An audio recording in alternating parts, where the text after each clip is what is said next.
Alright guys, in this video we want to break down how you can buy an already established brand or business with $0 out of pocket.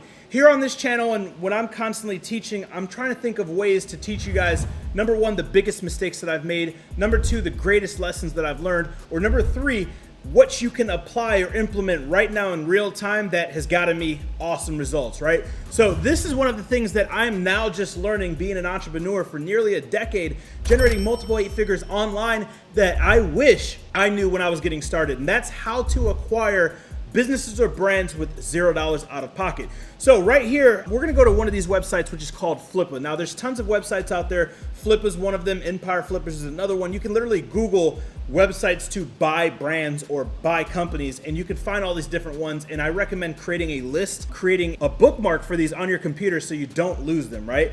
But here, in the keyword, you can see I typed in fitness. Now it's literally going to show you 104 more listings, right? 104 more listings around different businesses and different websites around fitness, right? So for instance, here goes thefitnesstribe.com for $85,000. Here goes another one for $450,000. Here goes one for $1.1 million. Here comes an e-commerce business in health and beauty, right? Steadily growing, highly profitable, 3-year-old business that focuses mainly on, but not entirely on, the health and fitness niche, right?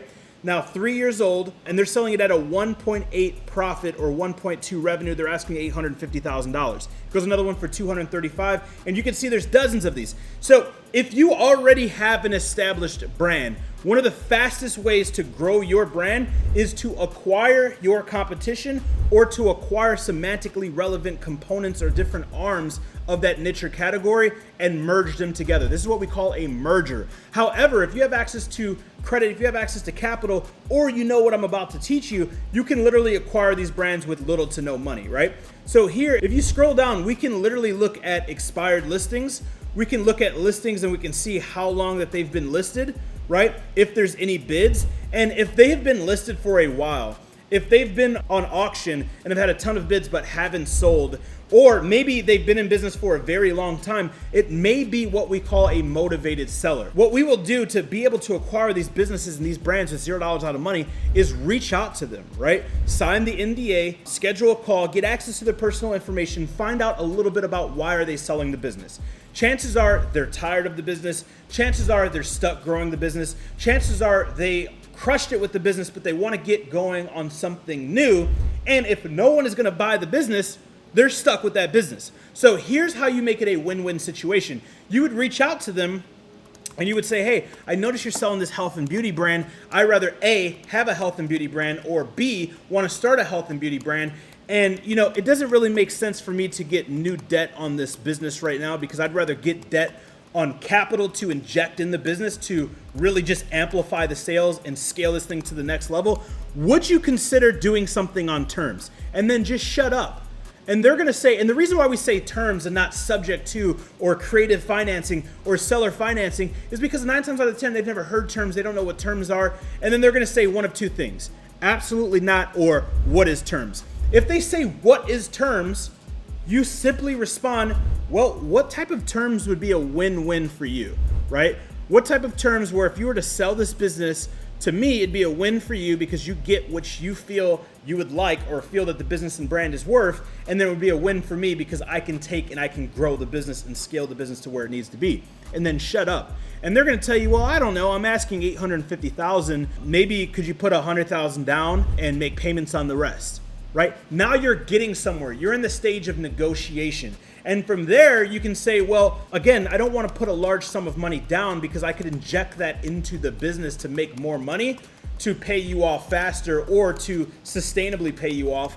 What if we were to work something out where I don't put any money down, yet I pay you X amount per month for X amount of terms? And then again, shut up and let them respond. And it's an art of negotiation of going back and forth. Now, this is what a magical deal looks like. No money out of pocket, little to no interest, and no balloon. Now, what is a balloon payment? Typically with creative financing, a balloon payment is, let's say it's an $850,000 deal, and he says, okay, cool, you don't have to give me any money up front. The business is profiting $36,000 a month, so I want $25,000 a month for 2 years, and then at the end of 2 years, I want a balloon where you pay me the balance of $200,000 or $300,000. That would be a balloon. Now, I would not agree to the balloon, and I would write out the terms. Even if you have to have a higher monthly payment, to have no balloon, we want to shoot for little to no interest, less than 5% interest, no balloon, no money down. So now what you can do is you can do a few things, right? Number one, you can acquire this business with no money down.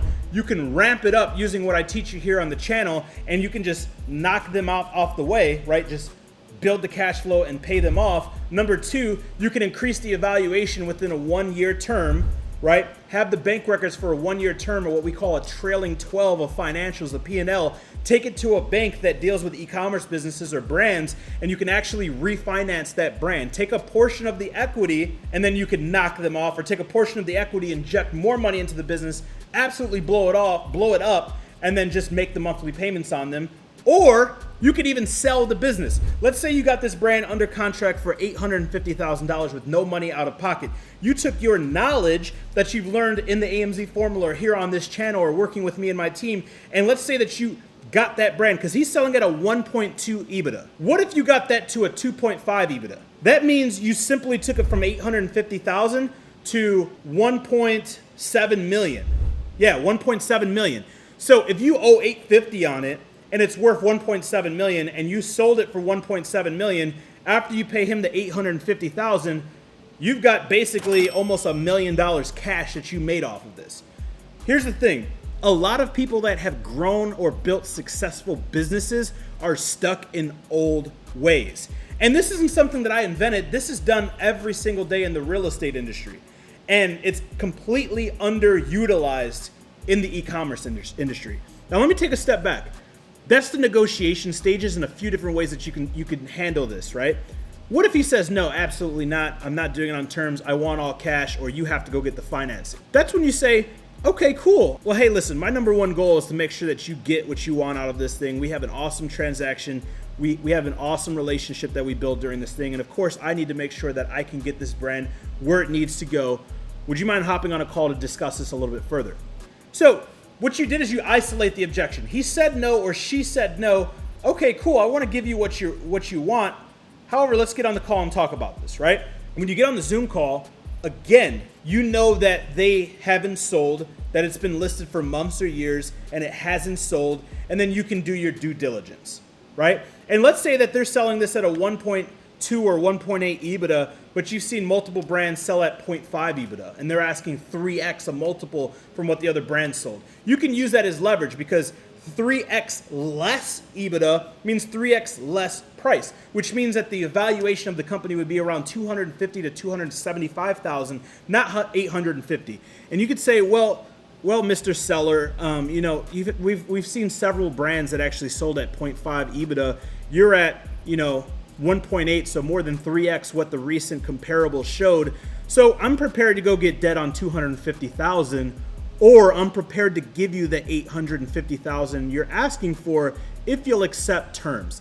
I think that this is a win-win for both of us. And now what you're doing is you have leverage as to why the terms would make sense. So this is the way that you can literally acquire your next business, acquire a business right now, or merge an existing business into your business, and you can flip it for fast cash, big cash. You can grow your business. You can then do a refinance, pull equity out, or you can just get your business to the multiple that you need if you plan on selling it. So hey, if you got any value whatsoever in this video, do me a quick favor, smash that like button. If you're not subscribed, make sure that red button says subscribe, and click that notification bell so you're notified every single week when we drop new videos that's helping you increase your income, impact, and influence. And remember, you're only one product away.